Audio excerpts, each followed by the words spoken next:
Hi friends, அஸ்ஸலாமு அலைக்கும். இன்றைக்கி அத்திக்காய் கூட்டு எப்படி செய்யலான்னு பார்க்கலாம். பாருங்கள், இதுதான் அத்திக்காய். நிறைய பேர் பார்த்துருக்க மாட்டோம்.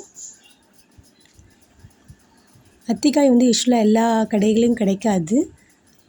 கிராமத்து சைட்லலாம் நல்லா கிடைக்கும். அதோட இது எப்படி இருக்குது பாருங்கள், ஸ்டெம்லாம் எப்படி இருக்குதுன்னு பாருங்கள். இது நமக்கு தேவையான நம்ம கீரை விற்பாங்க, அவங்கக்கிட்டலாம் சொல்லி வைத்திங்கன்னா நமக்கு கிடைக்கும். இது நிறைய ஹெல்த் பெனிஃபிட்ஸ் இருக்குது இதில்.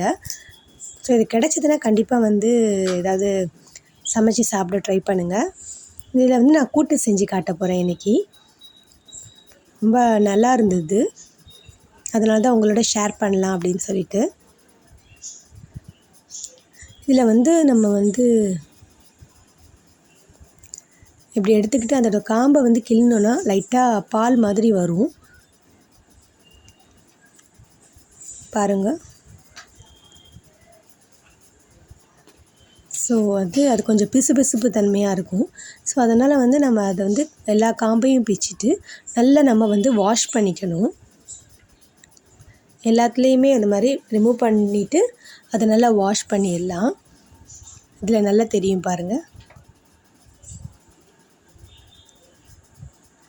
அதே மாதிரி இது கட் பண்ணிங்கன்னா உள்ளே விதையில் சின்ன சின்ன பூச்சிகள் இருக்கும். அதையே நான் கட் பண்ணி உங்களுக்கு காட்டுறேன் பாருங்கள். இது மாதிரி நான் நாளாக கட் பண்ணியிருக்கேன் ஒரு பழத்தை. அதில் உள்ளே பார்த்திங்கன்னா சின்ன சின்ன பூச்சிகள் இருக்கும். ஸோ இது மோஸ்ட்லி இந்த விதையை ஃபுல்லாக நம்ம ரிமூவ் பண்ணிட வேண்டியதான். பண்ணிவிட்டு நம்ம வெளியில் உள்ளது மட்டும்தான் நம்ம போட போகிறோம். சுடுதண்ணியில் மஞ்சள் போட்டு நல்லா நம்ம இது எல்லாத்தையும் கட் பண்ணி வாஷ் பண்ணிக்கலாம். சுடுதண்ணியில் போட்டு எடுத்திங்கன்னா உங்களுக்கு ஈஸியாக அதை ரிமூவ் பண்ணிடலாம். ஏன்னா இது நம்ம ஃபுல்லாக ரிமூவ் பண்ணி அந்த வெளியில் இருக்குது பார்த்திங்களா, அது மட்டும்தான் நம்ம யூஸ் பண்ண போகிறோம் கூட்டுக்கு.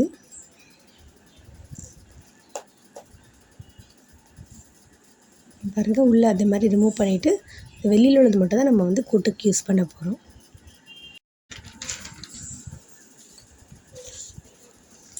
எல்லாத்தையும் கட் பண்ணிக்கலாம். பாருங்கள், நான் எல்லாத்தையும் கட் பண்ணி உள்ளதெல்லாம் ரிமூவ் பண்ணிட்டேன். நம்ம பூச்சி ரிமூவ் பண்ணுறதுக்காக தான் உள்ளே சீட் ரிமூவ் பண்ணணும். மற்றபடி சீட் ஃபுல்லாக ரிமூவ் பண்ணுன்றது இல்லை.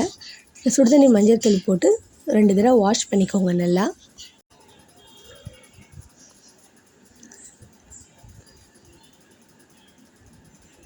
எல்லாத்தையும் நல்லா வாஷ் பண்ணிடலாம். இப்போ இதுக்கு நான் ஒரு 1/2 டம்ளர் பாசிப்பருப்பு எடுத்திருக்கேன் கூட்டு செய்கிறதுக்கு. இது நல்லா வறுத்துட்டு நல்லா வாஷ் பண்ணி வேக வச்சுக்கலாம்.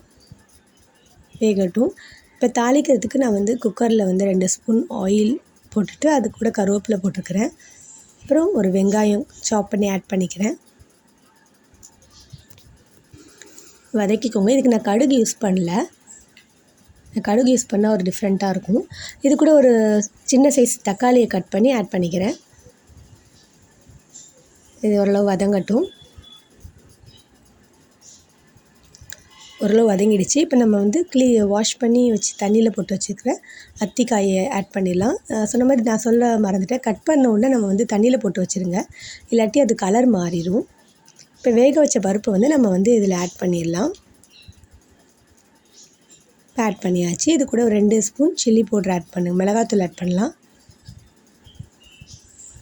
அப்புறம் தேவையான உப்பு போட்டுட்டு இது கூட நான் கொஞ்சம் தேங்காய் அரைச்சி போடுறேன். கொஞ்சமாக தேங்காய் ஆட் பண்ணுறேன். இது ஆப்ஷனல் தான். தேவைன்னா தேங்காய் ஆட் பண்ணிக்கலாம், அப்படி இல்லைன்னா தேவையில்லை.